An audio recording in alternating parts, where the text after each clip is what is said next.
Muy buenos días a todos. Vamos a comenzar esta jornada de retiro de hoy aquí en Jerez de la Frontera, en España. Eh, y vamos a comenzar con una reflexión sobre las armas para defendernos del maligno. Le voy a pedir al Señor su santa palabra para comenzar esta reflexión. Y les voy a leer de la segunda epístola a Timoteo, en el capítulo 2, desde el versículo 14. Dice: lucha contra el peligro presente de los falsos doctores. Esto has de enseñar y conjura en presencia de Dios que se eviten las discusiones de palabras, que no sirven para nada, sino es para perdición de los que las oyen. Procura cuidadosamente presentarte ante Dios como hombre probado, como obrero que no tiene por qué avergonzarse, como fiel distribuidor de la palabra de la verdad. Evita las palabrerías profanas, pues los que a ellas se dan crecerán cada vez más en impiedad, y su palabra irá cundiendo como gangrena. Himeneo y Fileto son de estos. Se han desviado de la verdad al afirmar que la resurrección ya ha sucedido y pervierten la fe de algunos. Sin embargo, el sólido fundamento puesto por Dios se mantiene firme, marcado con este sello: el Señor conoce a los que son suyos, y apártese de la iniquidad todo el que pronuncia el nombre del Señor. En una casa grande no hay solamente utensilios de oro y de plata, sino también de madera y de barro, y unos son para usos nobles y otros para usos viles. Sí, pues alguno se mantiene limpio de estas faltas, será un utensilio para uso noble, santificado y útil para su dueño, dispuesto para toda obra buena. Huye de las pasiones juveniles, vete al alcance de la justicia, de la fe, de la caridad, de la paz, en unión de los que invocan al Señor con corazón puro.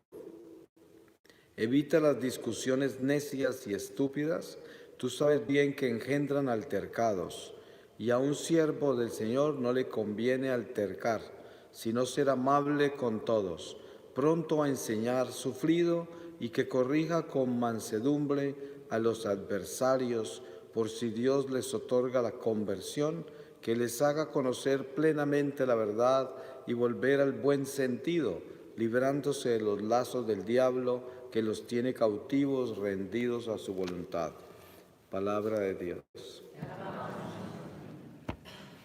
El lenguaje arma y también maligno, pues son dos lenguajes contradictorios en el cristianismo de hoy, porque vivimos en un mundo muy cómodo y la palabra maligno incomoda, la palabra arma también, porque la mayoría de los cristianos no quieren saber de que son militantes, de que tienen que armarse, y tampoco quieren creer que tienen un enemigo, y por lo tanto se vive en un cristianismo híbrido, flotante, en una misericordia que tan solo nos da lo que nosotros aspiramos tener: la comodidad, las oportunidades, la salud, la prosperidad, que es el Evangelio nuevo, el Evangelio, la doctrina nueva de la cual nos advertía San Pablo que iba a venir en estos tiempos, las doctrinas nuevas.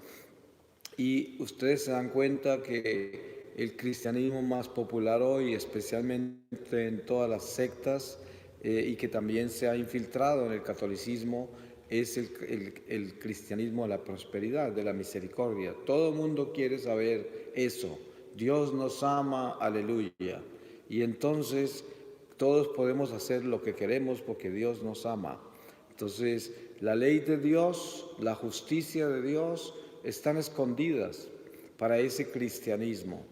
Pero nosotros no podemos afiliarnos a nuevas doctrinas ni dejarnos arrastrar por los vientos de las nuevas corrientes, porque precisamente hay algo muy claro que debemos entender nosotros, y es que la palabra de Dios jamás pasará. El Señor mismo lo dijo claramente, dice, cielo y tierra pasarán, mas mi palabra no pasará. Eso quiere decir que el Evangelio jamás cambiará con los tiempos. No importan las culturas, los ciclos, las idiosincrasias, todas las ideologías que abundan con los tiempos, nada de eso podrá en ninguna forma quitarle ni una tilde a la palabra de Dios. El mismo San Juan dice, en una forma muy radical y precisa, dice, el que le cambie una sola palabra a este libro, que sea anatema, maldito será.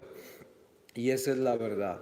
Por eso, si nosotros queremos realmente integrarnos a una realidad espiritual como católicos y entender de qué estamos hechos y cuál es nuestra estructura interna con relación a nuestra naturaleza divina por la gracia tan grande dada de Jesucristo a nosotros con el bautismo y todo lo que es nuestra iglesia sacramental, militante, pues tenemos que entender que esa palabra la debemos vivir tal y como está escrita y no como el mundo nos la quiere diseñar, porque sabemos que en mucha parte la iglesia se ha mundanizado el clero, no todo, porque obviamente hay clero muy santo, gracias a Dios, está el remanente en el clero, también en la vida religiosa y laical, pero es muy común encontrar al sacerdote mundano, a la monja mundana, al laico mundano,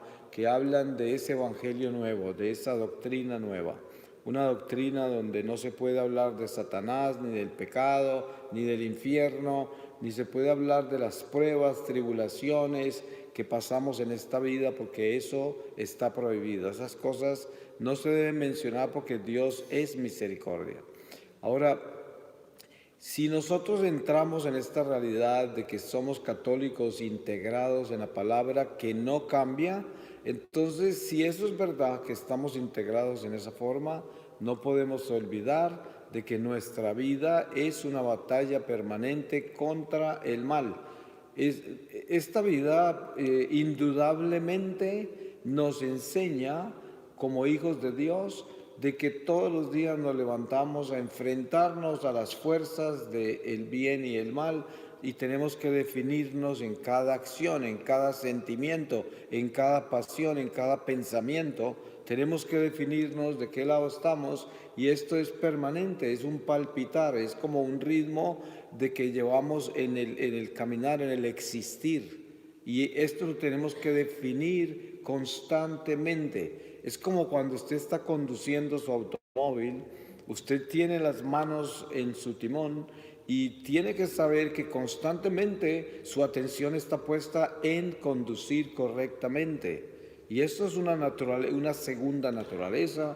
Usted no tiene ni que pensar en eso. Eso lo hace usted por naturaleza, por instinto de conservación, por orden natural. Usted conduce por donde debe conducir para no tener un accidente y para hacer las cosas correctas. No es nada diferente con el conducir nuestra vida. Nosotros conducimos nuestra vida en un orden particular para evitar accidentes. Y ese orden particular se llama la obediencia a las leyes de Dios. Y esas leyes de Dios están dadas para que nosotros podamos peregrinar por este destierro sobre las huellas de Jesucristo, caminando sobre la luz. Y para esto tenemos que aprender a ser buenos conductores.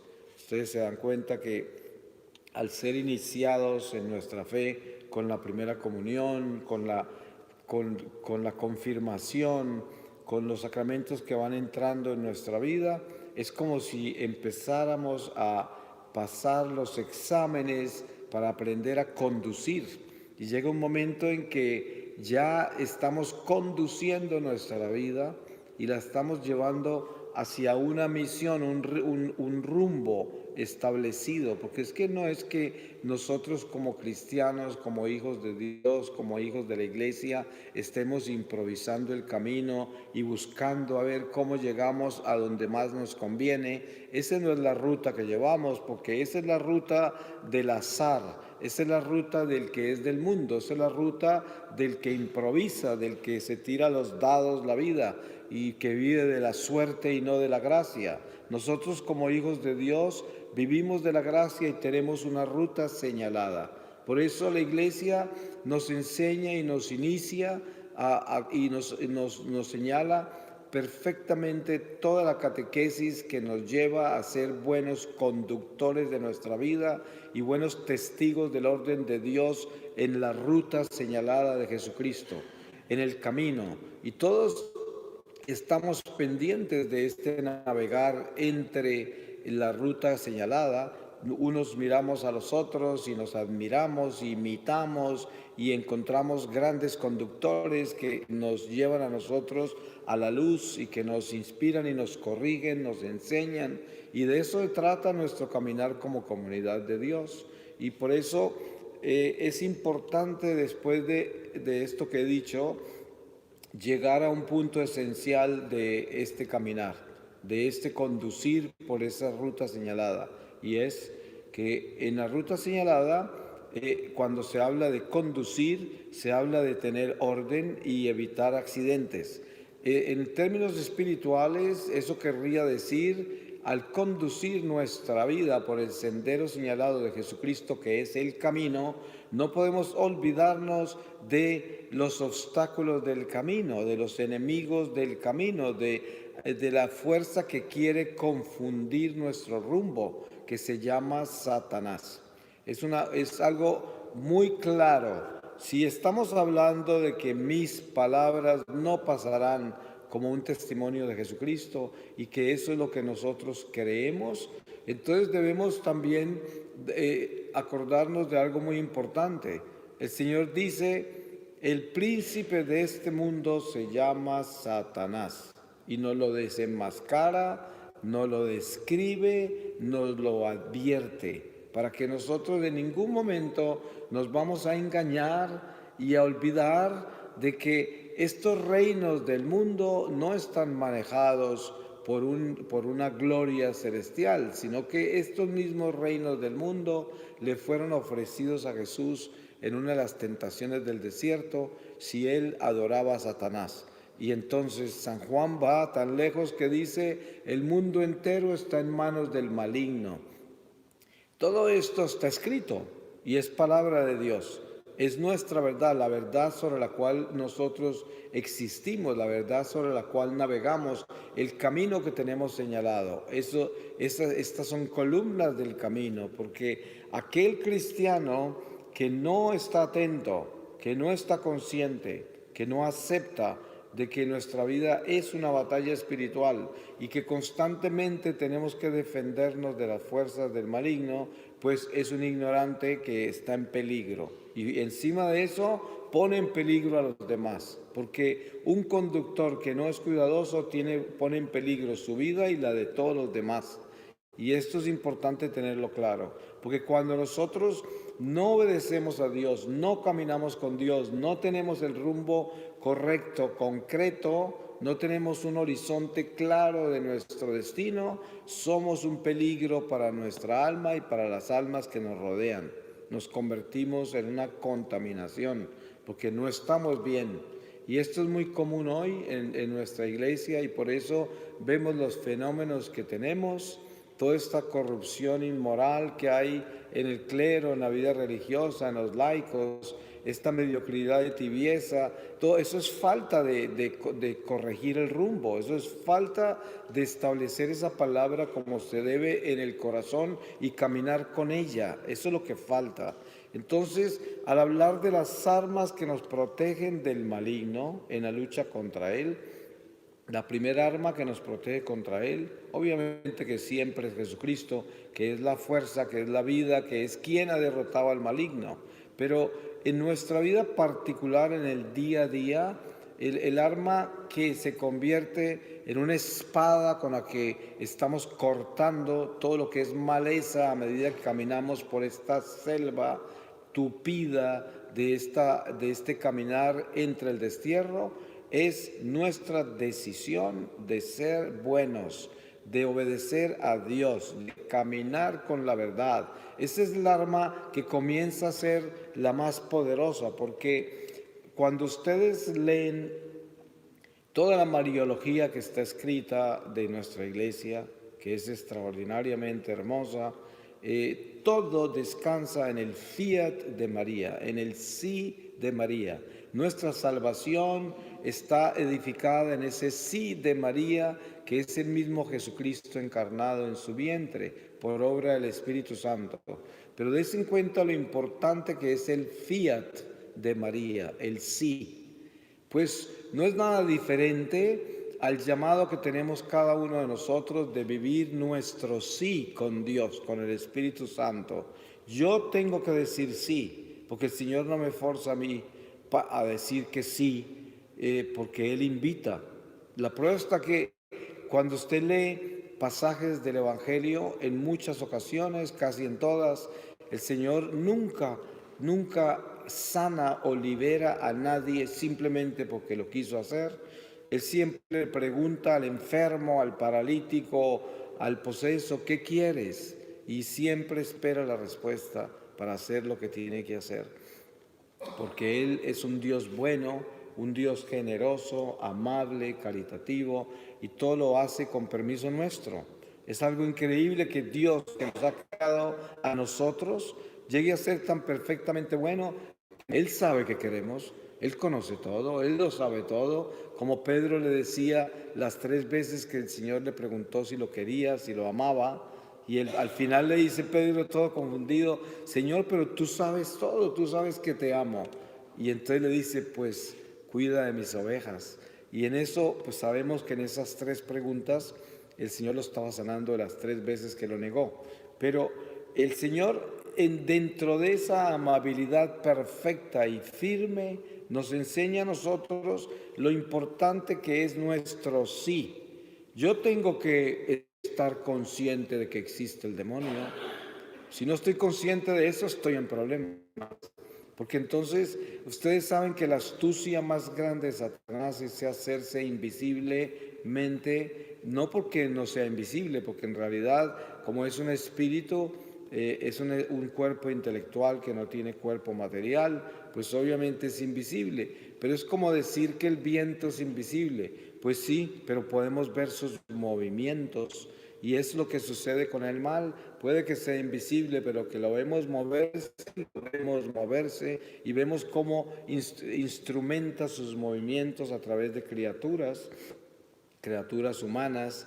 Entonces, el reconocer la presencia del mal en este mundo y entender que esa es una fuerza que viene de Satanás es definitivamente importante para que nuestro caminar, nuestro peregrinar sea concreto, discernido, sea un caminar con la sabiduría de Dios. Porque de lo contrario, si ignoramos estas cosas, pues somos como unas veletas sueltas al aire que se las llevan los vientos más fuertes, que es lo que sucede con tanto ser humano que anda por ahí a la deriva. Y de todo podemos hacer nosotros menos que dar a la deriva, porque entonces nos van a sacudir las olas de este mundo y nunca vamos a tener estabilidad en nuestra navegación. Vamos a estar siempre esclavos de las fuerzas de los vientos más fuertes. Y este mundo está lleno de corrientes, son muchas las corrientes, y si nosotros no tenemos un rumbo determinado, un rumbo fijo, pues caemos en manos de cualquier corriente y cambiaremos de corrientes. Cuando yo estaba en el mundo, 33 años que viví esclavo de las corrientes, yo me acuerdo que si miro hacia atrás con cuidado, cambiaba constantemente de corriente. La corriente más fuerte me arrastraba siempre porque yo no tenía un rumbo, porque yo no estaba enfocado en la verdad y por eso todo lo del mundo y todas las corrientes me arrastraban. La que más fuerza tuviese, esa me arrastraba. Estaba a la deriva. Es una tragedia. Entonces, cuando hablamos del maligno y las armas que necesitamos para defendernos de él, la primera arma poderosa, Jesucristo, pero la arma personal nuestra con la que vamos a trabajar, que es la espada con la que nos vamos a enfrentar a las fuerzas del mal, es nuestro sí. Es decirle sí a la verdad, sí al Señor, sí a su ley, sí a todo lo que nos enseña, sí a nuestra doctrina católica, tal y como está, con sus tradiciones sagradas, su sana doctrina, con todo lo que nos enseña, la obediencia jerárquica. Ustedes saben que vivimos situaciones cambiantes en este mundo. Hay mucha confusión hoy con la jerarquía eclesiástica. Encontramos cardenales contra cardenales, obispos contra obispos, una persecución permanente al Papa. Hay toda clase de confusiones. Aparece un obispo homosexual en Alemania hablando de aceptar el homosexualismo y el matrimonio homosexual en la iglesia, y salen noticias falsas diciendo que toda la iglesia alemana va a entrar en un cisma, y se crean todas estas conmociones, toda esta confusión que al final de cuentas no es tal como la están publicando, pero una sola persona, así como puede hacer cosas muy buenas, puede hacer cosas muy malas, y ese es el tiempo que vivimos, un tiempo intercomunicado, globalizado, y no solamente eso, pero es como la cúspide del materialismo, del consumismo, del relativismo, de todos los sismos que llevan al abismo, y esto nos da a nosotros a entender con más claridad y con más certeza lo importante que es definirnos, lo importante que es organizar nuestro rumbo, lo importante que es reconocer el peligro de las corrientes de este mundo, para que nosotros no seamos veletas que están sueltas al azar, que están sueltas en manos de esas corrientes. Para eso tenemos que armarnos, definitivamente. Las armas de nuestra fe tan solo pueden ser utilizados para el que tiene fe, para el que tiene esa realidad espiritual en su corazón, en las cuales tiene definida la obediencia a Dios y conoce su iglesia, conoce ese interior de la iglesia, las entrañas de la iglesia, que es nuestra relación personal con Jesucristo. Porque si nosotros no estamos integrados al Espíritu Santo en esa forma, pues no podemos defendernos. Hay una enseñanza que yo siempre repito y la traigo a casi todas mis reflexiones, porque es muy importante, y es ese diálogo de Moisés con Dios desde la zarza ardiente. Cuando Dios le revela a Moisés su nombre, que le dice: mi nombre es Yahvé, yo soy el que es, el único que es. En ese momento, al revelar eso el Señor, nos está dando primero la realidad contra la cual el pecado original luchó, la caída de Adán y Eva, que es la tentación de Satanás, que les dice: seréis como Dios. Y ya se termina el nombre del Señor en el corazón del hombre caído, porque entonces el hombre caído termina pensando que Él es, ¿sí? Cuando nosotros no somos, a no ser de que Dios sea en nosotros. Y por esto es tan importante entender este misterio del primer mandamiento, entender el misterio del nombre de Dios, de entender que el Señor es el único que es, que nosotros no somos, y que Dios tiene que estar en nosotros para que nosotros seamos. Y este es el principio de morir a sí mismo y de derrumbar este edificio de pretensión, de soberbia, de orgullo en que nos hemos construido como defensa personal, como sobrevivencia, porque ustedes saben que desde niños nosotros comenzamos a edificar una coraza de defensa propia. Desde que estamos en primaria, desde que empezamos a vivir nuestra vida como hijos, como niños, empezamos como seres humanos a construir una coraza, porque es como si hubiese una batalla en la comunicación con los demás, como si hubiese una batalla en la comunicación con el mundo, con todo lo que enfrentamos, y sin darnos cuenta nos vamos edificando en una construcción del ser personal, del ego, del amor propio. y empezamos a defender mi vida, mis cosas, mis derechos, mi libertad y en muy poco tiempo estamos convertidos en una isla y desde ahí actuamos, desde esa isla. Ya no somos unidad, ya no estamos unidos a nada, sino a nuestros ideales, a nuestros proyectos, a nuestra vida particular. Y nos separamos del cuerpo místico del Señor y ya no somos comunidad en el corazón. Quizás participamos en ella, pero no estamos ahí. Es como el esposo y la esposa que ya no se quieren. Ahí están, pero no están unidos de corazón. No se quieren. Hay relaciones así y muchas relaciones continúan así, relaciones rotas. Y esta es la relación más común del cristiano de hoy con Jesucristo, una relación rota, que están ahí, están con Él, pero no lo aman, no lo obedecen. Y esto es precisamente el territorio más apetitoso del maligno.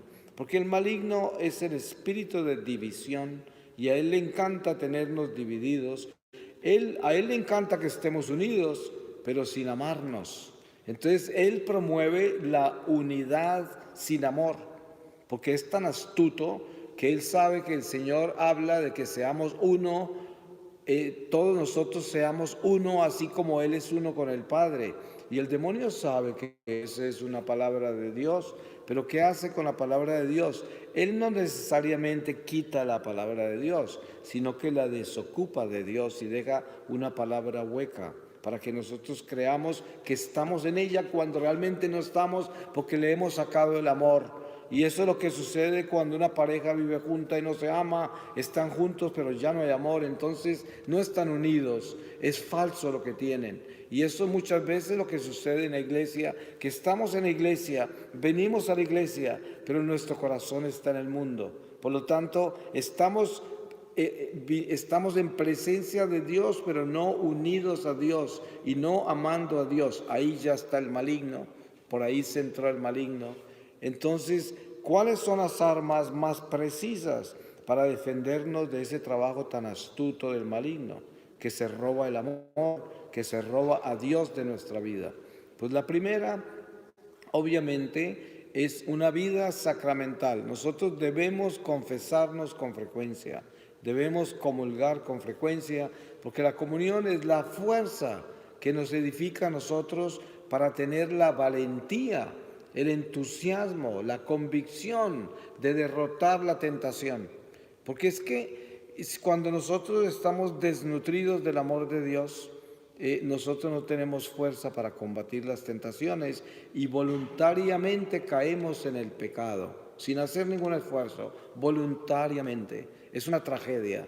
Pero cuando el hombre comienza a concientizarse y detesta el pecado y le atormenta el pecado, le duele el pecado, entonces entiende la fuerza que tiene el sacramento de la confesión.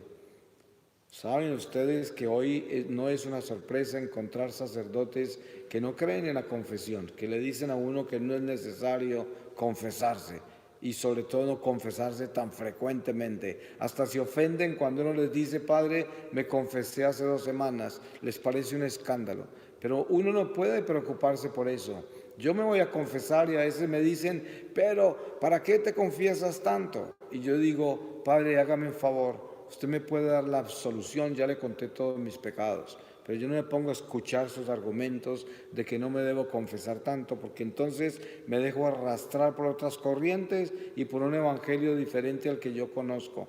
Eso todo se hace con respeto, pero uno mantiene su firmeza de que ese sacramento de la confesión es vital en nuestra relación con Dios y sobre todo vital en fortalecernos permanentemente contra el demonio, porque sabemos que el arma del sacramento de la reconciliación es un arma letal contra las tinieblas, porque si algo detesta a Satanás es un pecador arrepentido. ¿Usted quiere derrotar demonio? Hínquese, arrodíllese. Los demonios jamás se arrodillarán, jamás se hincarán ante nada ni nadie, porque es: yo no obedezco. Ese es el lema de Lucifer. Y por eso entendemos que cuando yo doblo mis rodillas, cuando yo pido perdón, en ese momento me exorcizo y sobre todo cuando el sacerdote levanta su mano y me absuelve en nombre de la iglesia, tiemblan los infiernos. Todos los demonios huyen, no tienen poder, tienen que desencadenarnos, se tienen que ir. Por eso debemos entender la fuerza tan grande que hay en ese sacramento. Así los mismos curas ya no lo crean, no importa. Hay que pedir esa absolución porque sus manos están consagradas y tienen ese poder, aunque no crean en él. Es como en algunas oportunidades me he encontrado con sacerdotes que se han burlado porque yo les pido que me bendigan el agua. Y yo les digo, ¿sabe qué, padre? Yo respeto su opinión, pero me hace favor y me bendice esta agua. Y de todas maneras queda bendita, aunque ese padre no, se hubiera burlado de que yo le haya pedido que me la bendiga. Y esto es importante tenerlo claro en estos tiempos que vivimos, porque cada vez va a ser más difícil y la desnutrición clerical va a ser más obvia y más dolorosa, pero nosotros tenemos que vivir exigiendo lo que nos corresponde y creyendo en lo que nos corresponde, creyendo en lo que sabemos, no en lo que la gente nos quiere hacer creer, sino en lo que conocemos como doctrina, como verdad, como palabra de Dios. Y eso es importante para defendernos del mal. Entonces, el sacramento de la confesión es un arma poderosa contra las tinieblas, para defendernos del diablo. Hay que mantener este corazón constantemente en un estado de limpieza, porque, como decía al principio, todos los días nos levantamos a convertirnos y tenemos que estar definiéndonos entre el bien y el mal. Y hay que tomar esa decisión como el conductor que va evitando obstáculos en el camino y asegurándose de llevar la nave, este instrumento de barro, llevarlo con cuidado para que no sea atropellado, para que no sea accidente y logre llegar a su destino. Y para eso hay que estar atentos en esta limpieza permanente de estar confesando nuestros pecados. Bueno, hay que tener cuidado de no caer en los escrúpulos, porque hay una línea muy delicada, muy delgada entre la meticulosidad y la escrupulosidad. Uno puede cruzar esa frontera con facilidad y hay que tener muy buen discernimiento, porque cuando hablamos de confesarse con frecuencia, tampoco hablamos del escrúpulo y de estar pensando que todo es pecado y que siempre estoy en pecado porque hay que tener cuidado con eso, hay que tener coherencia, hay que tener prudencia, hay que tener sabiduría de Dios para el discernimiento del bien y el mal. Entonces, ese sacramento vital, y después de uno tener esa buena confesión, obviamente que la fuerza grande, la fuerza poderosa, la fuerza invencible es la Eucaristía. Y ahí es donde nosotros encontramos lo que desafortunadamente no tienen los cristianos de las escuelas bíblicas, los cristianos separados. Miren que hoy hay mucho diálogo ecuménico y la mayoría del diálogo ecuménico que tenemos hoy es un diálogo que nos orienta a nosotros para ser uno con los separados. Pero resulta de que el ecumenismo no se trata de ser uno con los separados, porque nosotros no nos vamos a convertir en una denominación cristiana más. Ustedes saben qué es lo que buscan los protestantes cuando se reúnen con nosotros, de que nosotros aceptemos que la Iglesia Católica es simplemente una denominación cristiana más. Entonces somos muchas iglesias que se unen para orar juntas. Aleluya. Eso es lo que se está buscando. Eso es una mentira, porque ese no es el ecumenismo verdadero que estamos buscando. El ecumenismo verdadero es llevarle a los hermanos separados la realidad de que esta es la iglesia madre, de que esta es la iglesia de donde ellos se fueron, de que es necesario que regresen, es necesario que nos convirtamos de nuevo en uno solo, pero uno solo bajo una sola iglesia, y no uno solo en miles de iglesias divididas en denominaciones. Eso no es, y por eso esta claridad la debemos tener concreta en nuestra vida, de que el cristianismo de las escuelas bíblicas es un cristianismo que no tiene sacramentos y por lo tanto, ¿cómo van a hacer para mantener la fuerza de la palabra establecida en el corazón y caminar con ella permanentemente en un mundo tan azaroso, tan terriblemente agresivo de las fuerzas del mal contra nuestra vida, ¿cómo hacen para sostenerse solo con la palabra? No van a poder. El mundo se los va a consumir. Y ustedes se dan cuenta que la mayoría de estas sectas y de estas iglesias protestantes se están desapareciendo, se están pervirtiendo, ahora con obispos homosexuales, parejas homosexuales dirigiendo esas iglesias. Todo eso se va desboronando, se va acabando. Vemos estas mega iglesias fundadas en la prosperidad y se van cayendo y van pasando, y esto nos damos cuenta que es la falta de sacramento, la falta de la Eucaristía. Es un golpe que Satanás le dio al cristianismo para este final de los tiempos, el protestantismo, porque todos esos cristianos que están separados, si estuviesen comulgando, si se confesaran, el mal en este mundo sería mucho menor.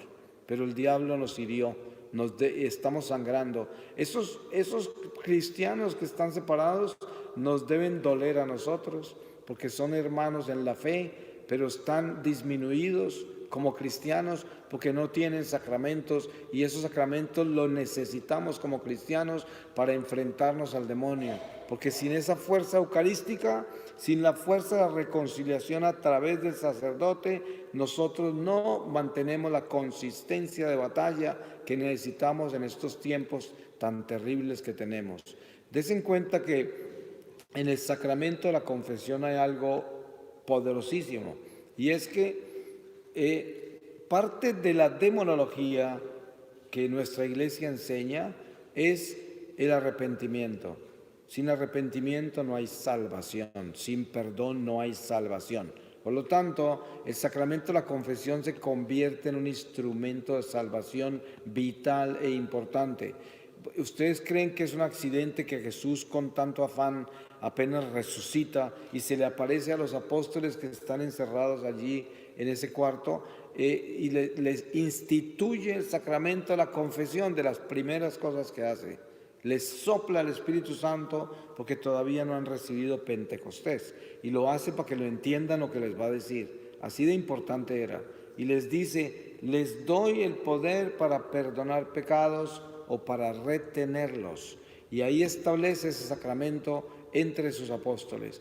Él no le dio ese sacramento diciendo que todos nosotros podemos perdonarnos los pecados entre nosotros o retenérnoslos. Obviamente que eso es una autoridad eclesiástica a quien se la da, y de ahí viene la jerarquía sacerdotal que tiene esa unción sacramental para desatarnos, y que la iglesia es la única que tiene ese poder.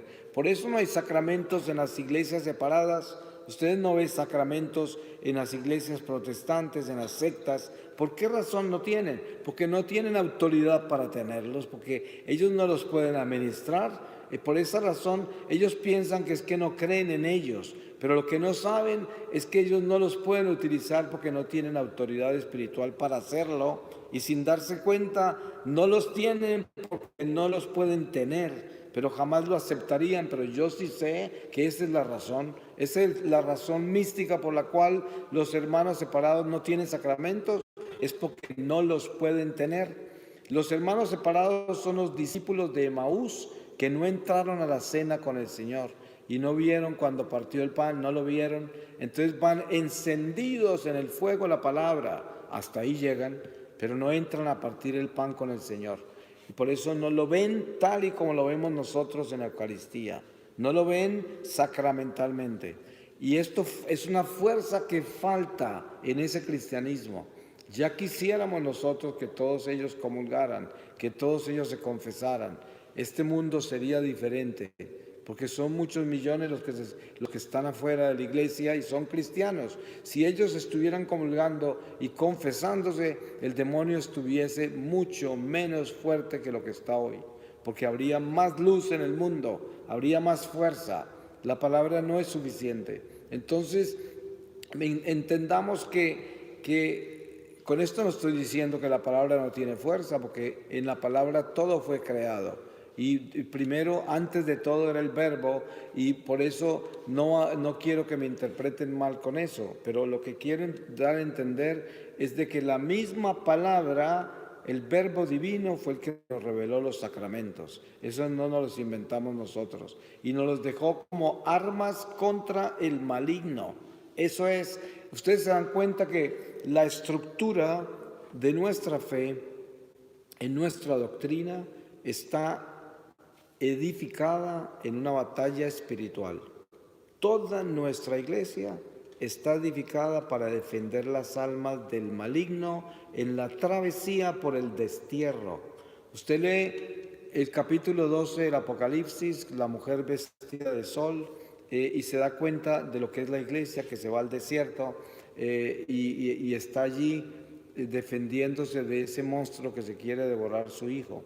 Y esto es algo que está claro de la iglesia militante, la iglesia que está en batalla contra el dragón, la iglesia que tiene que defenderse y tiene que tener los ojos abiertos para ver dónde está el enemigo y qué es lo que está haciendo y qué daño me quiere hacer para yo poderme defender. Y de ahí vienen todas las armas que Dios nos dejó, con los sacramentos, con la oración, con las obras de amor, con la entrega, el sí que tenemos que darle a Dios.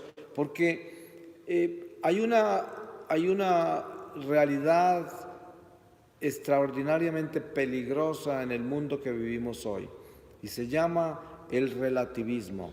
Si nosotros no estamos conscientes de qué es el relativismo, pues fácilmente somos relativistas.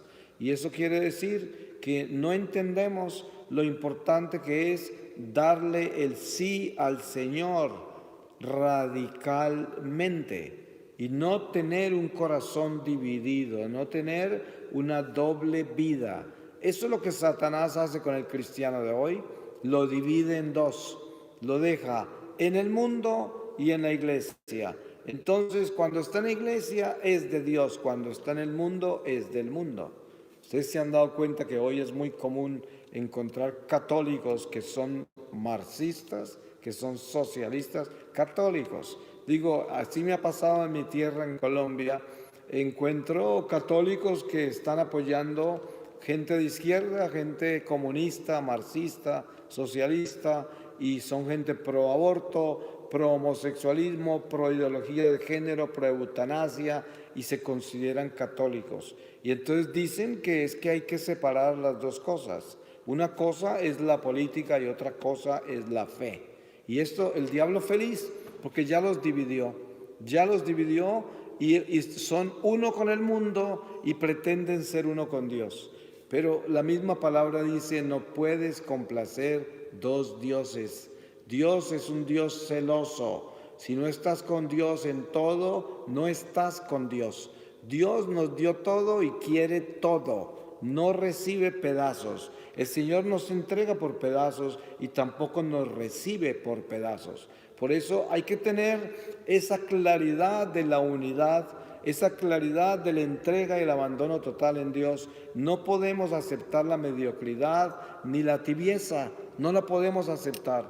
Si queremos defender nuestra familia, si queremos defender los niños, si queremos defender la iglesia, tenemos que ser una unidad, tenemos que integrarnos con Dios y tenemos que radicalmente definirnos hacia la luz y no tener nuestro corazón dividido. No pensar que actuamos en el mundo de una forma y en la iglesia de otra. Eso es imposible, eso no es verdad, es una mentira, es relativismo. Eso es algo que viene del materialismo, es algo que viene de todos los ismos, es algo del abismo. Y de eso tenemos que cuidarnos, precisamente porque la astucia de este ángel caído que gobierna todas estas fuerzas, que se llama Satanás, es demasiado grande y mucho más rápida que nuestra astucia. Por eso es que si nosotros no tenemos nuestra naturaleza humana completamente integrada a la naturaleza divina de Jesucristo, el maligno nos tumba, porque es un ángel caído que tiene toda esa sabiduría de ángel y que está mucho más adelante que nosotros en todas estas cosas y que ve mucho más allá porque está en la eternidad, no está en el tiempo ni en el espacio. Se imagina la velocidad que tiene para hacer todo lo que hace y ver todo lo que hace y actuar en todo lo que actúa contra nosotros. Es increíblemente grande. Nunca lo pudiésemos dominar. si no fuese por Jesucristo, si no fuese por la fuerza que tenemos en el Señor. Y esa fuerza que tenemos en el Señor es una fuerza que la debemos concretar.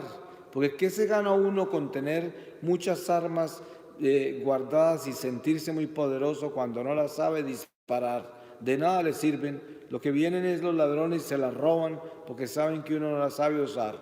Y esto es lo importante de tener claro. Las armas que tenemos las tenemos que aprender a disparar. Y de la única manera que podemos utilizar nuestras armas es si tenemos el Espíritu Santo en nuestro corazón, que es el único que sabe cómo actuar con ellas. Y ese Espíritu Santo en nosotros es el que actúa. El mismo Jesús describió con claridad quién era el Paráclito y qué iba a hacer. Y Él dice: Él los conducirá, los orientará todos los días de sus vidas. Él les dirá dónde ir, qué decir, qué hacer. Él es el que actuará en ustedes. Y eso es, y no es que nos convirtamos en marionetas del Espíritu Santo. Eso no quiere decir eso. Quiere decir que el Espíritu Santo nos llena, nos inunda de su amor y de su sabiduría y nos eleva a una realidad espiritual con la sabiduría de Dios para actuar sobre las fuerzas de este mundo y para no dejarnos caer en las garras del demonio. Eso es importante tenerlo claro, cuál es la acción del Espíritu Santo en nuestra vida. Es poderosa. Y mire que este fin de semana estamos entrando litúrgicamente en esta fiesta de Pentecostés.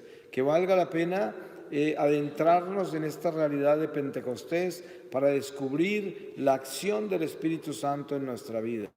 Que es importante tenerla clara. ¿Qué es el Espíritu Santo? ¿Quién es el Espíritu Santo? ¿Qué hace el Espíritu Santo? ¿Cómo actúa el Espíritu Santo? ¿Y cómo hago yo para ser un depósito real, una vasija real del Espíritu Santo? Todo eso lo debemos tener claro, porque si el Espíritu no actúa en nosotros, de nada sirve nuestra vida. Es una vida estéril, una vida que no da fruto, una vida que no nos lleva a casa. No llegaremos a nuestro destino. El Espíritu Santo es la fuerza que nos lleva a la casa, es la fuerza que nos guía, es el camino, porque es la luz del camino, es aquel Paráclito prometido por Jesús que debía venir para que nosotros lográramos lo que Él nos enseñó. Y por eso hay que tener claro que el arma más poderosa que nosotros necesitamos establecer como espada después de Jesucristo, que lo recibimos en el bautismo, es nuestro sí. El sí que le debemos dar a Dios de la santidad, de querer ser santos, de querer ser obedientes, de querer hacer la misión para la cual fuimos creados. Ese es el sí, ese es importante decirlo, porque si no lo damos, estamos divididos. El diablo nos tiene en el mundo y en la iglesia, divididos cómodamente entre los dos, y ni siquiera nos damos cuenta que estamos divididos, porque así de astuto es Satanás. Pero yo les digo una cosa: si ustedes quieren hacer un ejercicio espiritual importante en este momento, piensen si están divididos, a ver si ustedes tienen negocios con el mundo y pretenden tener negocios con Dios al mismo tiempo, a ver si están jugando con eso. Porque si el diablo los tiene así, los tiene destruidos. Ustedes no van para ningún lado, así no se camina hacia Dios. Así está estancado, y si en el momento de la muerte van a tener una sorpresa muy grande, porque se van a dar cuenta que no recorrieron nada hacia Dios. Si se salvan por misericordia de Dios, les toca empezar en un purgatorio desde cero, aprender la lección del amor desde cero, quedan en el estado más bajo de purgatorio. Y es importante tener eso claro, descubrir si estamos caminando hacia Dios y cómo estamos caminando y si hemos avanzado, porque de lo contrario estamos estancados y eso es peligrosísimo, porque el tiempo es importante. Cada minuto, cada segundo, cada día, cada año de nuestra vida cuenta, es importante. Y esto lo debemos tener claro, no podemos desperdiciar el tiempo de gracia en el que estamos. Sabemos que inmediatamente morimos, comienza el tiempo de la justicia y ya no hay nada que hacer. Ya terminó este primer paso hacia la eternidad. Y dependiendo de cómo caminamos ahora, es cómo vamos a terminar después. Y voy a pedirle al Señor su palabra. Y en esta palabra vamos a concluir todo lo que aquí hemos reflexionado. Les voy a leer el Salmo 22, en algunos casos Salmo 21, y dice: sufrimiento y esperanza del justo. Del maestro de coro sobre la sierva de la aurora. Salmo de David. Dios mío, ¿por qué me has abandonado? Estás lejos de mi queja, de mis gritos y gemidos. Clamo de día, Dios mío, y no respondes, también de noche, sin ahorrar palabras. Pero tú eres el santo entronizado en medio de la alabanza de Israel. En ti confiaron nuestros padres, confiaron y tú los liberaste. A ti clamaron y se vieron libres. En ti confiaron sin tener que arrepentirse. Yo en cambio soy gusano, no hombre. Soy afrenta del vulgo, asco del pueblo. Todos cuantos me ven de mí se mofan, tuercen los labios y menean la cabeza. Se confió a Yahvé, pues que lo libre, que lo salve si tanto lo quiere. Fuiste tú quien del vientre me sacó, a salvo me tuviste en los pechos de mi madre, a ti me confiaron al salir del seno. Desde el vientre materno tú eres mi Dios, no te alejes de mí, que la angustia está cerca, que no hay quien me socorra. Novillos sin cuento me rodean, me acosan los toros de Basán, me amenazan abriendo sus fauces como león que desgarra y ruge. Como agua me derramo, mis huesos se dislocan. Mi corazón como cera se funde en mis entrañas. Mi paladar está seco como teja. Tú me sumes en el polvo de la muerte. Perros sin cuento me rodean. Una banda de malvados me acorrala. Mis manos y mis pies vacilan. Puedo contar mis huesos. Ellos me miran y remiran. Reparten entre sí mi ropa y se echan a suerte en mi túnica. Pero tú, Yahvé, no te alejes, corre en mi ayuda, fuerza mía, libra mi vida de la espada, mi persona de las garras de los perros, sálvame de las fauces del león, mi pobre ser de los cuernos del búfalo. Contaré tu fama a mis hermanos, reunido en asamblea alabaré. Los que estáis por Yahvé, alabadlo, estirpe de Jacob, respetadlo. Temedlo, estirpe de Israel, que no desprecia ni le da asco la desgracia del desgraciado, no le oculta su rostro, le escucha cuando lo invoca. Tú inspiras mi alabanza en plena asamblea, cumpliré mis votos ante sus fieles. Los pobres comerán hartos, quedarán, los que buscan a Yahvé lo alabarán. Viva por siempre vuestro corazón. Se acordarán, volverán a Yahvé. Todos los confines de la tierra se postrarán en su presencia, todas las familias de los pueblos. Palabra de Dios. Pues le damos gracias, Señor, y lo bendecimos por este momento de reflexión y le pedimos que nos dé la sabiduría para que podamos utilizar estas armas que ya nos dio en nuestra Iglesia Católica para defendernos del mal. Amén.